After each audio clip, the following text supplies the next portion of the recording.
Assalamualaikum warahmatullahi wabarakatuh.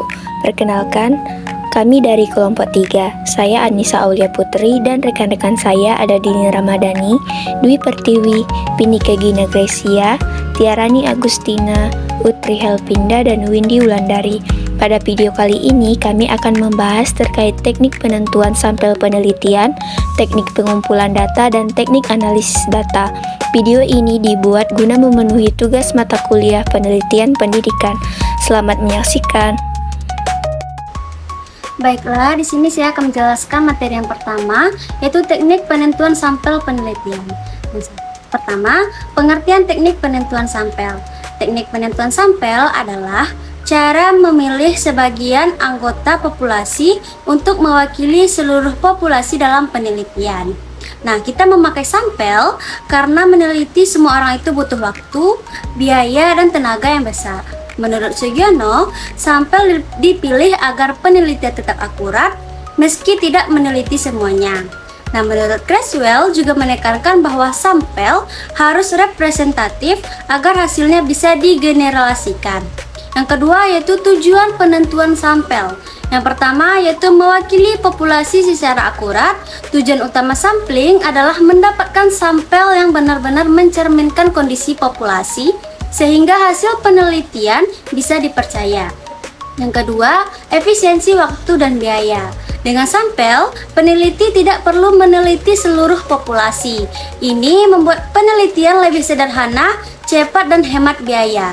Yang ketiga, meningkatkan kualitas analisis. Sampel yang baik membantu menghasilkan data yang lebih akurat dan analisis yang lebih tajam. Yang keempat, mempermudah proses pengumpulan data.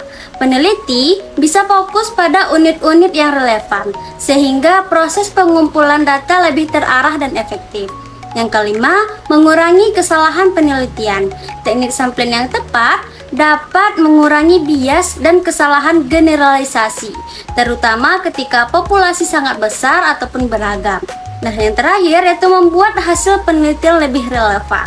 Sampel yang dipilih dengan tepat akan menghasilkan temuan yang benar-benar sesuai dengan tujuan penelitian. Di sini teknik penentuan sampel. Yang A yaitu probability sampling.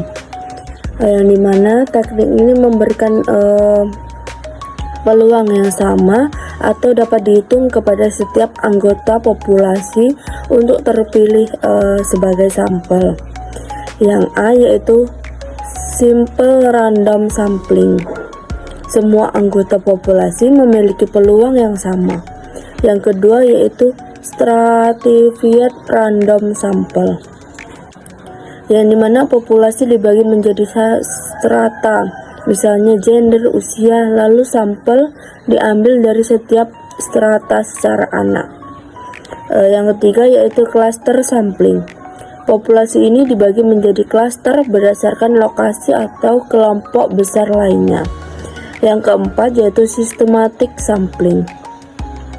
Pengambilan dilakukan berdasarkan interval tertentu, misalnya memilih setiap responden ke-10 dari daftar. Yang B yaitu non-probability sampling. Teknik ini tidak memberikan peluang yang sama kepada seluruh anggota populasi. Biasanya digunakan dalam peneliti eksploratif atau ketika populasi sulit diidentifikasikan. Yang pertama yaitu purposive sampling, yang dimana pemilihan sampel secara sengaja berdasarkan kriteria tertentu yang relevan dengan peneliti. Yang kedua yaitu convenience sampling. Peneliti memilih sampel yang paling mudah dijangkau, cocok dengan situasi awal penelitian yang bersifat eksploratif. Yang ketiga yaitu snowball sampling. Responden awal merekomendasikan responden berikut, digunakan pada populasi yang sulit ditemukan. Yang terakhir yaitu kuota sampling. Peneliti menetapkan pada kuota anak kelompok tertentu lalu mengambil sampel hingga kuota terpenuhi tanpa prosedur acak. Baik, selanjutnya yaitu teknik pengumpulan data penelitian kualitatif, kuantitatif, dan gabungan. Yang pertama yaitu pengertian pengumpulan data penelitian. Pengumpulan data merupakan proses sistematis yang dilakukan peneliti untuk memperoleh informasi yang relevan dengan tujuan penelitian. Adapun menurut Kraslow 2014, pengumpulan data adalah serangkaian prosedur penting yang harus dilakukan secara hati-hati agar data yang dihasilkan valid, reliable, dan dapat dipertanggungjawabkan secara ilmiah. Adapun menurut Sugiono 2019, pengumpulan data dilakukan melalui instrumen sesuai dengan pendekatan penelitian. Nah, dapat disimpulkan bahwa pengumpulan data tidak hanya sebatas mengumpulkan informasi, tetapi juga melibatkan kejelasan prosedur, ketepatan instrumen, dan konsistensi proses, agar hasil penelitian memiliki kekuatan empiris yang kuat. Selanjutnya, tujuan pengumpulan data. Tujuan dari pengumpulan data ini yaitu memastikan bahwa peneliti memperoleh informasi yang mampu menggambarkan fenomena penelitian secara akurat dan mendalam. Newman 2014 menyebutkan bahwa pengumpulan data diperlukan guna menghasilkan informasi faktual untuk menjawab pertanyaan penelitian secara ilmiah. Frankel dan kawan-kawan 2012 juga menyatakan bahwa data yang dikumpulkan secara tepat memungkinkan peneliti menarik kesimpulan yang valid, logis, dan juga relevan.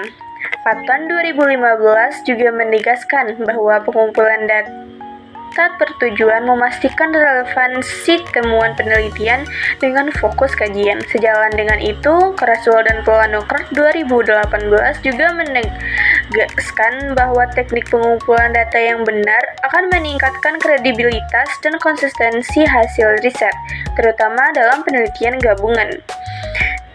Dengan demikian, tujuan dari pengumpulan data ini dapat dipahami sebagai upaya memperoleh informasi yang benar, relevan, terukur, dan dapat dipertanggungjawabkan agar penelitian berjalan sesuai dengan kaidah ilmiah. 3. Teknik pengumpulan data penelitian. Yang pertama yaitu ada penelitian kualitatif. Ada beberapa teknik pengumpulan datanya. Yang pertama yaitu melalui wawancara. Mills, Hubner, dan Saldana menyatakan bahwa wawancara mendalam memberikan akses pada data yang kaya karena memungkinkan peneliti mengeksplorasi pandangan partisipan secara langsung dan mendalam. Yang kedua yaitu melalui teknik observasi partisipatif dan non-partisipatif. Patton 2015 menegaskan bahwa observasi sangat penting dalam kualitatif karena memberikan data langsung yang sering tidak muncul dalam wawancara, seperti komunikasi nonverbal dan dinamika sosial. Yang ketiga yaitu dokumentasi. Bagdon dan Biklan 2017 menyatakan bahwa dokumentasi merupakan sumber data stabil dan objektif yang dapat digunakan untuk melengkapi informasi hasil wawancara dan observasi. Yang keempat yaitu focus group discussion. Focus group discussion ini dilakukan untuk memperoleh perspektif bersama dari sekelompok partisipan terhadap suatu isu. Yang kelima yaitu catatan lapangan atau field notes. Catatan lapangan ini berisi deskripsi secara detail tentang apa yang diamati termasuk refleksi penelitian. Yang kedua yaitu ada penelitian kuantitatif. Adapun teknik pengumpulan datanya yang pertama yaitu melalui kuesioner atau angket. Sugiono 2019 menyatakan bahwa kuesioner merupakan teknik yang paling umum dalam penelitian kuantitatif karena memungkinkan pengukuran variabel secara sistematis pada banyak responden dalam waktu yang singkat. Teknik pengumpulan data yang kedua yaitu tes atau pengukuran. Frankel, Wallen, dan Hyun 2012 menegaskan bahwa tes harus melalui proses validasi dan uji reliabilitas agar hasilnya dapat dipercaya. Yang ketiga yaitu observasi terstruktur. Teknik ini memungkinkan pengukuran perilaku secara objektif dan konsisten. Yang keempat yaitu analisis dokumen kuantitatif. Dokumen berupa data statistik, laporan administrasi, catatan skor, atau rekaman form organisasi.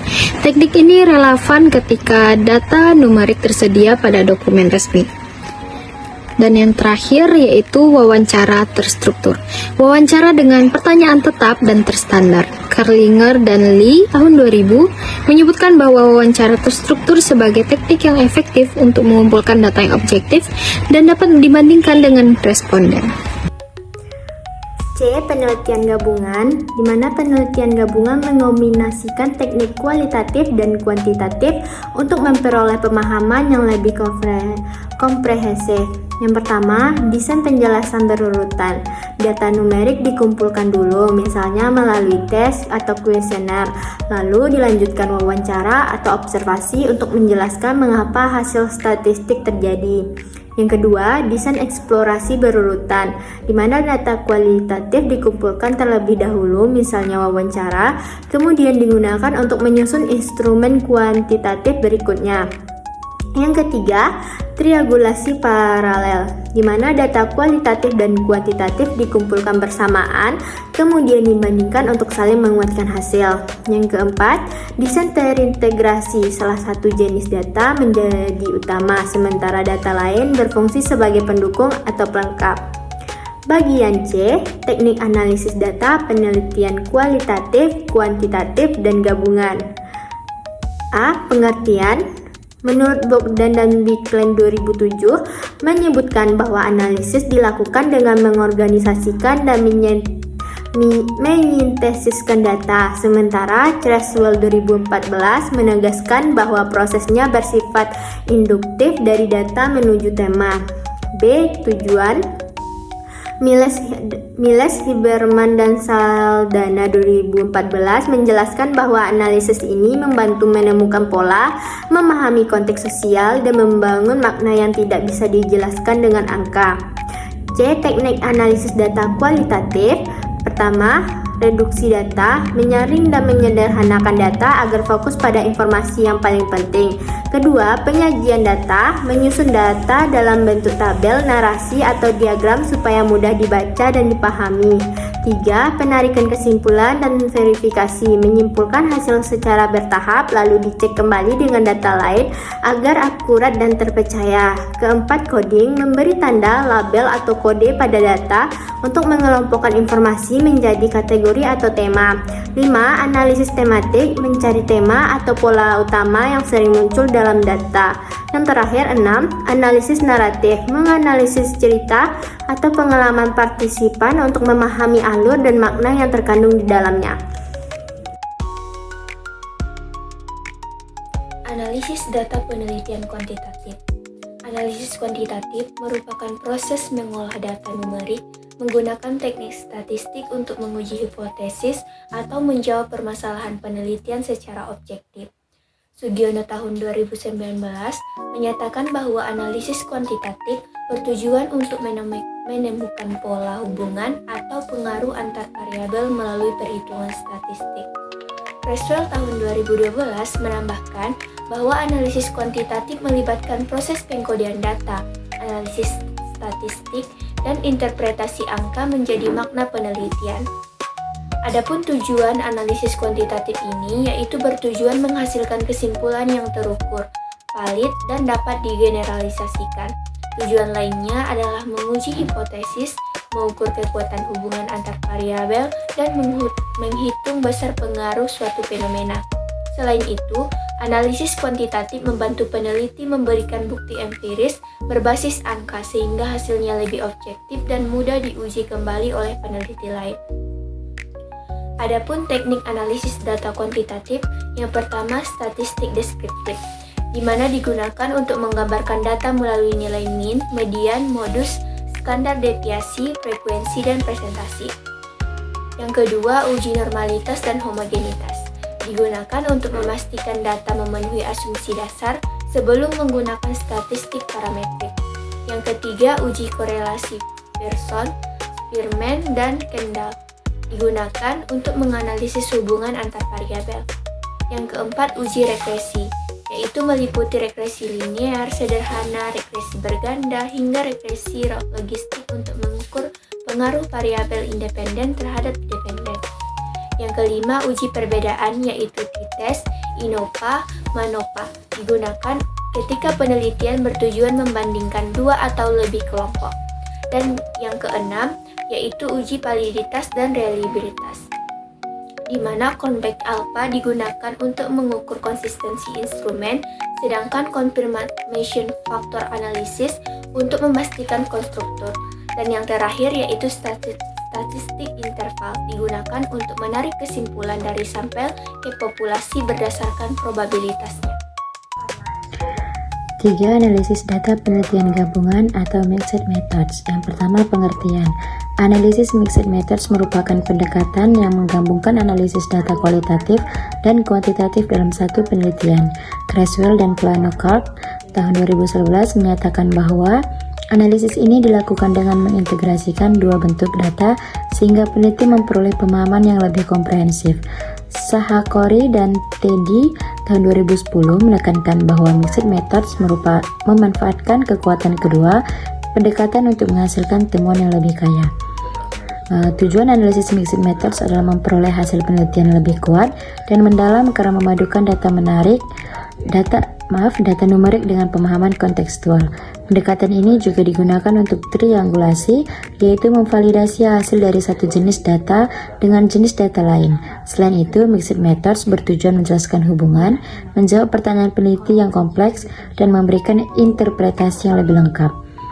Ada beberapa teknik analisis data mixed methods. Yang pertama, merging atau penggabungan data, di mana hasil analisis kualitatif dan kuantitatif digabungkan dalam satu laporan sehingga terlihat hubungan antara keduanya. Yang kedua, connecting atau menghubungkan data, di mana hasil analisis kuantitatif dapat digunakan untuk menentukan sampel pada tahap kualitatif atau sebaliknya. Yang ketiga, embedding atau penyisipan data, di mana data kualitatif disisipkan ke dalam desain eksperimen kuantitatif untuk memperkuat penjelasan temuan. Yang keempat, triangulasi, menggabungkan hasil dari berbagai metode untuk meningkatkan kepercayaan terhadap hasil penelitian. Yang kelima, explanatory sequential analysis, di mana analisis kualitatif dilakukan terlebih dahulu, kemudian analisis kualitatif digunakan untuk menjelaskan temuan. Dan yang terakhir, exploratory sequential analysis, di mana analisis kualitatif dilakukan terlebih dahulu sebagai dasar menyusun instrumen kuantitatif yang lebih valid.